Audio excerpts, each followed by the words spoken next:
আপনার বাচ্চার কি মনে রাখতে সমস্যা হচ্ছে, অথবা চিন্তা শক্তি ব্যবহার করে কোনো কথা বলা বা কোনো কাজ করতে সমস্যা হচ্ছে? তাহলে আপনার বাচ্চার হতে পারে কগনিটিভ ডিফিকাল্টি।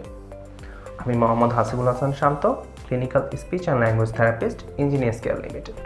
বাচ্চার কগনিটিভ ডিফিকাল্টি বোঝার আগে আমাদের জানতে হবে কগনিটিভ স্কিলসগুলো কী কী। Attention, problem solving, memory skill, planning করা, এই সবগুলো স্কিলসই কগনিটিভ স্কিলসের আওতাভুক্ত। এর মধ্যে যদি কোনো স্কিলসে কোনো সমস্যা হয়, সেক্ষেত্রে আমরা তাকে বলি কগনিটিভ ডিফিকাল্টি।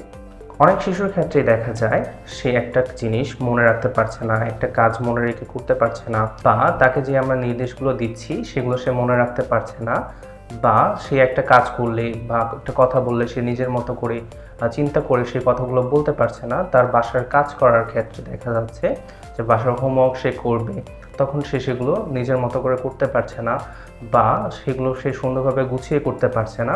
2-3 ধাপের কমান্ড ফলো করতে বলছি, সেই ক্ষেত্রে সেই কমান্ডগুলো সে ফলো করতে পারছে না। এগুলোকে আমরা কগনিটিভ ডিফিকাল্টির আওতাভুক্ত বলে থাকি। অটিজম স্পেকট্রাম ডিসঅর্ডার বা এডিএইচডির ক্ষেত্রেও এই সমস্যাটা খুবই কমনভাবে লক্ষ্য করা যায়। অটিজম স্পেকট্রাম ডিসঅর্ডারের ক্ষেত্রে যেটা হয় যে সে হলো নিজের মতো করে গুছিয়ে বলা, তারপর সিচুয়েশন অ্যানালাইসিস করে একটা কথা বলা, তারপর নিজের চিন্তা শক্তি ব্যবহার করে যে একটা কথা বলা, সেগুলো করতে সমস্যা হয়।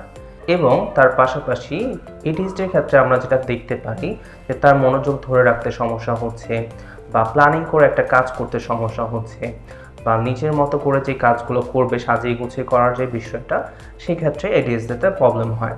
একজন দক্ষ স্পিচ অ্যান্ড ল্যাঙ্গুয়েজ থেরাপিস্ট বাচ্চার এই কগনিটিভ ইম্পেয়ারমেন্ট বা কগনিটিভ ডিফিকাল্টি নিয়ে কাজ করে থাকেন। একজন স্পিচ অ্যান্ড ল্যাঙ্গুয়েজ থেরাপিস্ট বাচ্চার কগনিটিভ কমিউনিকেশন অ্যাসেসমেন্ট করেন, তার প্রবলেম সলভিং এবং অ্যাটেনশন প্রবলেম নিয়ে কাজ করে থাকেন, বাচ্চার মেমোরি ট্রেনিং করে থাকেন, প্যারেন্টস ট্রেনিং করে থাকবেন এবং কাউন্সেলিং করে থাকেন। তাই আপনার বাচ্চার মধ্যে যদি এই ধরনের কোনো সমস্যা দেখা যায়, আজই একজন স্পিচ অ্যান্ড ল্যাঙ্গুয়েজ থেরাপিস্টের পরামর্শ নিন। ধন্যবাদ, দেখা হবে পরবর্তী কোনো ভিডিওতে।